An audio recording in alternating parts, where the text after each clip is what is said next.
Hello guys, आप देख रहे हो न्यूरा पाठशाला एजुकेशन और मैं अनीता आज एक और नई वीडियो लेके आई हूँ।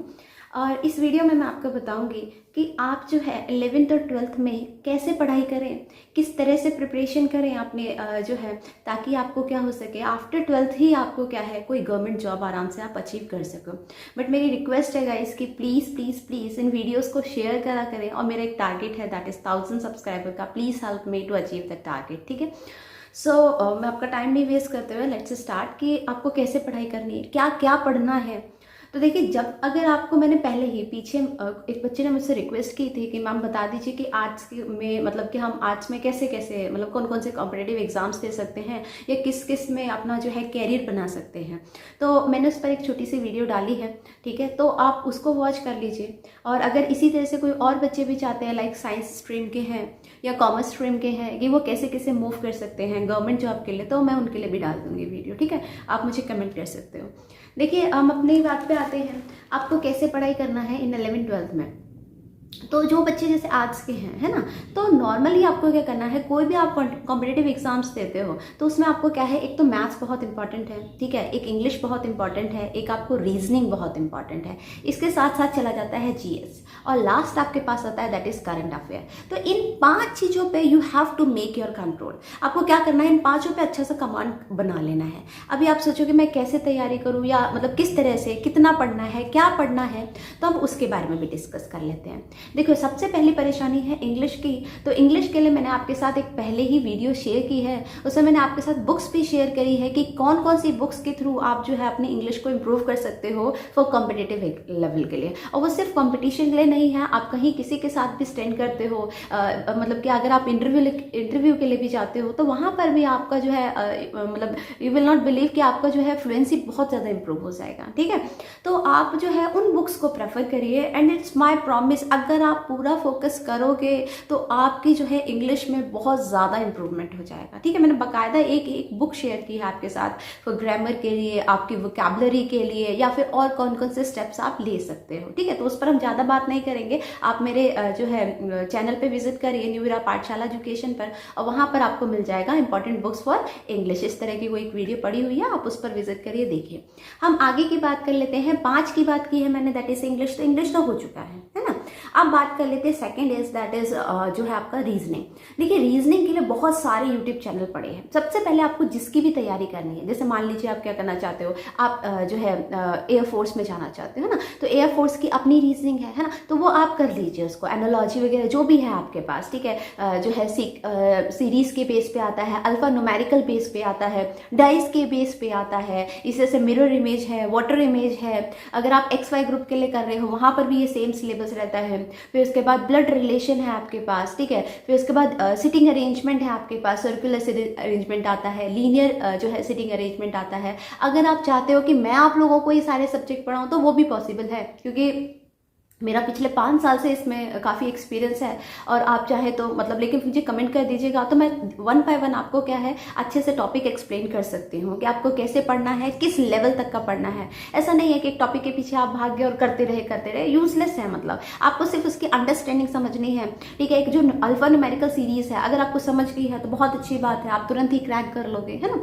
तो ये चीज़ है। तो दूसरी बात होगी रीजनिंग की। तो आप रीजनिंग का सिलेबस निकालिए। देखिए, 2 साल बहुत ज़्यादा होते हैं, उस 2 साल में जो आप, मैं ये नहीं कहती कि आप खेलिए मत, लेकिन थोड़ा सा टाइम आप क्या कर सकते हो, अगर आप कह सकते हो ना कि अभी जो 2 साल है, अगर 2 साल में अगर आप अपने जो है 365 डेज एक साल में होता है, तो सोच लीजिए आप 2 साल में कितने सारे दिन है आपके पास। अगर हर रोज थोड़ा थोड़ा भी आप टाइम डिवोट करोगे ना, तो आप सोचिए कि कंपटीशन के लिए जो बच्चे आफ्टर 12th तैयारी करेंगे, आपकी तैयारी उनसे बहुत ज़्यादा अच्छी होगी। क्लियर हो गया। तो इसको आपको करना क्या है, आप जैसा मैं आपको गाइड कर रही हूँ, आप 11th-12th से अभी से ही शुरू कर दीजिए, 11वीं क्लास से ही शुरू कर दीजिए, ठीक है। कि आपने क्या है, मैंने बता दिया आपको, इंग्लिश, रीजनिंग, मैथ्स और क्या है साइंस है आपके पास, या साइंस इज इंपॉर्टेंट, ठीक है। तो मतलब अप टू 10th तक का पढ़ना पड़ता है, बहुत ज़्यादा नहीं पढ़ना पड़ता है। और ये हो गया आपके पास। और एक क्या है, जीके है, करंट अफेयर है। तो अब इसके साथ साथ देखिए, तो मैंने आपको बताया था रीजनिंग क्या करनी है। वीडियो आपने सबसे पहले अपने टॉपिक्स निकाल लीजिए नेट से और उस पर्टिकुलर टॉपिक पर ही वर्क करिए। ऐसा नहीं है कि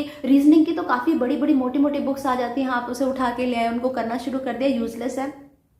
आपने सिर्फ अपना क्या है, बहुत सारे यूट्यूब पे चैनल पे वीडियोस पढ़ी हैं, उस टॉपिक रिलेटेड सर्च कीजिए और उनको जो है वॉच कीजिए, ठीक है। तो मैं आपको बोल रही हूँ कि आपकी रीजनिंग बहुत बहुत ईजी होती है रीजनिंग, बस आपको थोड़ा सा कॉन्सेप्ट लगाना है। और एक बात है, स्कोरिंग भी होती है, ठीक है। तो इसलिए आपको अगर अपना स्कोर बढ़ाना है तो ऐसे टॉपिक जिसपे कि आप अच्छी कमांड बना सकते हो, जिससे आप अच्छा स्कोर कर सकते हो, तो प्लीज़ आप उस पर वर्क करिए, ठीक है। तो आपका सेकेंड क्या हो गया है, पहली बात हमारी इंग्लिश की हो गई है, जिसके लिए मैंने आपको बोला मेरे यूट्यूब चैनल पर वीडियो पढ़ी है, उन बुक्स को देख लीजिए, वहाँ पे बहुत डिटेल में वीडियो डाली है, तो उसको देख लीजिए, इंग्लिश हो जाएगी।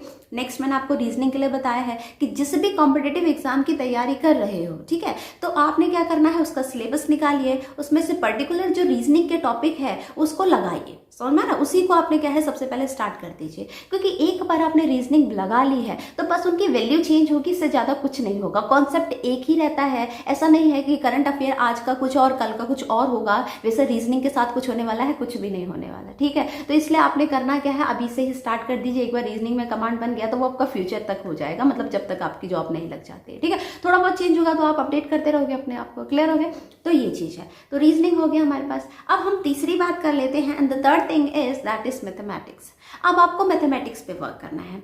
अब सोच रहे होगे कि मैथमेटिक्स पे वर्क कैसे करें, तो देखिए आपने करना क्या है, देखिए दो तरह के मैथ्स होते हैं, एक तो होता है आपका एडवांस मैथ और एक होता है आपके पास दैट इज बेसिक मैथ।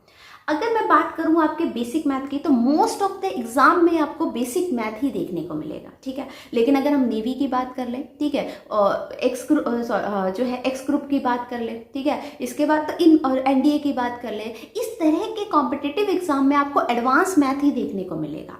तो ये उन बच्चों के लिए बहुत अच्छा अपॉर्चुनिटी होती है जिन्होंने क्लास 11th और 12th में साइंस ले रखा है, क्योंकि जो हमने जो मैथ्स हमने क्लास 11th और 12th में पढ़ा होता है ना, वही के वही पूरा का पूरा पूछा जाता है, क्लियर हो गया। तो इसके लिए आपको क्या करना है, अच्छा सा कमांड बना के रखना है अपना, 11th 12th में ही बहुत अच्छे से मैथ्स पढ़ लेना है, ठीक है।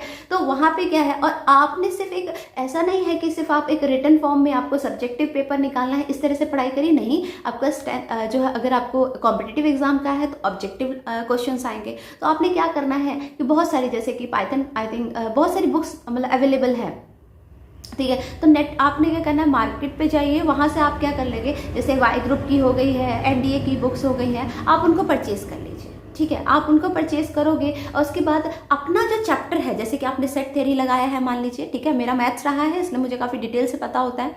तो जैसे आपने सेट थ्योरी लगाया है, या कॉम्प्लेक्स नंबर लगाया है, या इंटीग्रेशन रहा है, या फिर डिफ्रेंसिएशन है, ठीक है, तो उनके सारे के सारे टॉपिक से रिलेटेड जो कॉम्पिटिटिव एग्जाम में ऑब्जेक्टिव क्वेश्चन है उनको सॉल्व करिए।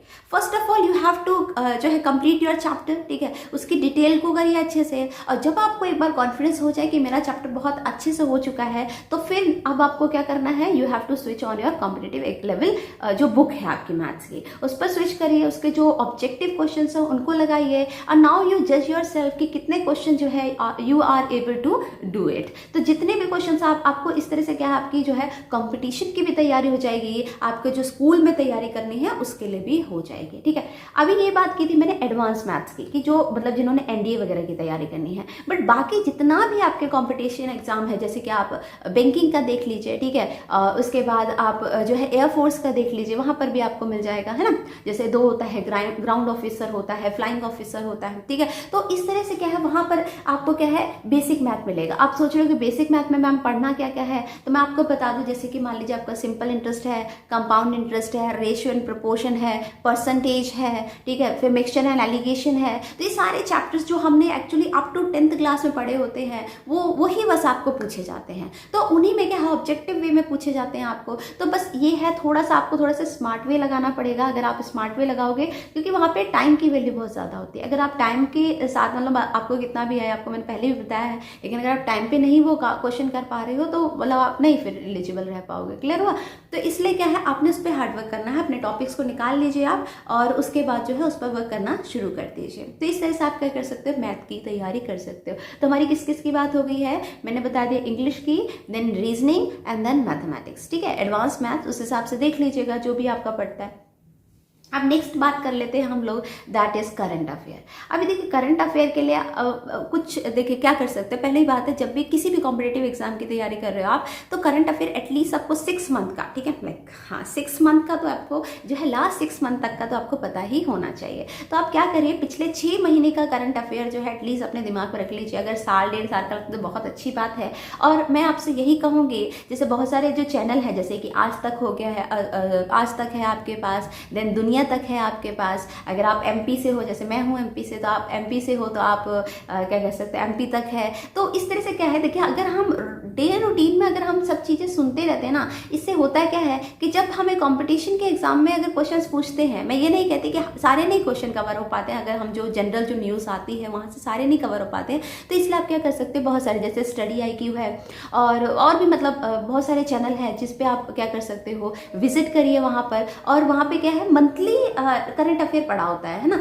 तो वो मंथली आप अगर हर रोज़ नहीं सुन सकते, अगर सुन सकते बहुत अच्छा, लेकिन मुझे थोड़ा बोरिंग लगता है हर रोज़ सुनना, तो मैं क्या करती हूँ, मंथली सुन लेती हूँ, है ना। तो आप क्या कर सकते हैं, जैसे कि अभी अपना जून चल रहा है, तो जून से पहले क्या है, मई खत्म हुआ होगा, तो मई की आप एक करंट अफेयर का मतलब ऐसे डाल दीजिए आप, current affair of the month May और क्या है 2021, इस तरह से डालोगे तो बहुत सारे आ जाएंगे। तो आप क्या करने, 1 बाय 1 उनको सबको उस मंथ का 3-4 वीडियो सुन लो, आप देखोगे काफ़ी सारे क्वेश्चन रिपीट हो गए हैं, और जितनी बार रेपिटेशन होगा उतनी बार आपकी लर्निंग हो जाएगी। तो आप वैसा भी कर सकते हो, ठीक है। या फिर वीकली भी करंट अफेयर काफ़ी सारे वीडियोस पे पड़े रहते हैं, आप वीकली करंट अफेयर मतलब हफ्ते के बाद हफ्ते पढ़ लो। अगर आपको महीने का आपको लगता है मुझे याद नहीं हो जाएगा, नहीं रह पाएगा, तो आप ये काम कर सकते हो। तो 1 महीने तक उस इसी वीडियो को यार 5-6 बार देख लीजिए, मैं कह रही हूँ आपको बहुत अच्छे से हो जाएगा, कोई दिक्कत नहीं आएगी, ठीक है।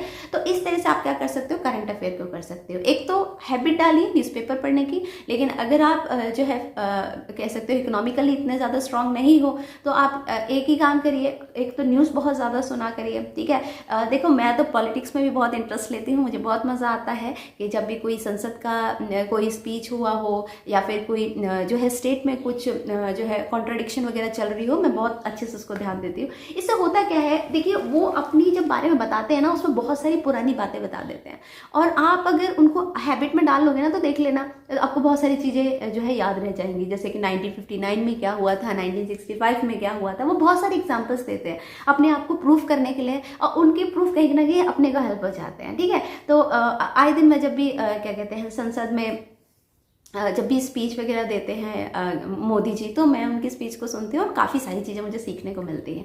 तो जैसे वो पुराने लीडर्स के बारे में बताते हैं, या फिर उस दौरान क्या हुआ था, या इस दौरान क्या हुआ था, या उन्होंने अभी क्या किया है, तो इससे बहुत सारी चीज़ें जो है याद रहती हैं। और शायद हम वो बातों बातों में सुन लेते हैं इस तरह से, तो आपको सब चीज़ याद रहेगी। तो आप ये काम कर सकते हो। आप क्या करिए, एक तो जो है ये इस तरह से वीकली करंट अफेयर पढ़ लीजिए, या डेली करंट अफेयर आता है उसे पढ़ लीजिए, या फिर आप क्या कर सकते हो जो है मंथली कर लीजिए। और कई ऐसे चैनल है, यूट्यूब चैनल है जिनका अपना ऐप भी है, ठीक है। तो उससे आप क्या कर सकते हो, ऐप से क्या कर सकते हो, वहाँ पे ऐप में ना आपको प्रैक्टिस पेपर दे दिए जाते हैं, तो आप वो भी लगा सकते हो। आप मंथली न्यूज़पेपर वाले न्यूज़ सुन लीजिए, उसके बाद उसको प्रैक्टिस में डाल लीजिए, तो दोनों चीज़ें आपकी हो जाएंगी, ठीक है। मैं किसी को प्रमोट नहीं कर रही हूँ यहाँ पे, मैं सिर्फ एक स्ट्रेटजी बता रही हूँ, क्योंकि देखिए जब आपके पास अच्छी अपॉर्चुनिटी है, मैं आपके साथ हर वो चीज़ें शेयर कर रही हूँ जो मैंने किया है और मुझे हेल्प हुई है, ठीक है। तो इसलिए मैं चाहती हूँ कि आप लोगों की भी हेल्प हो, और जितने भी मेरे स्टूडेंट्स हैं जो मेरी वीडियोस को देखते हैं, वो भी आफ्टर 12th जो है उनको अच्छी जॉब लगे, ठीक है। सो इस तरह से आप करंट अफेयर कर लीजिए। अब जो है हम बात कर लेते हैं, अब हमारी किस किस की बात हो गई है, रीजनिंग की बात हो गई, इंग्लिश की बात हो गई, मैथ्स की बात हो गई, और करंट अफेयर की बात हो गई है। नेक्स्ट बात कर लेते हैं, दैट इज साइंस। अब देखिए जो आपने अप टू 10th तक पढ़ा है ना, बस वही पढ़ना आपने, क्लियर हो गया।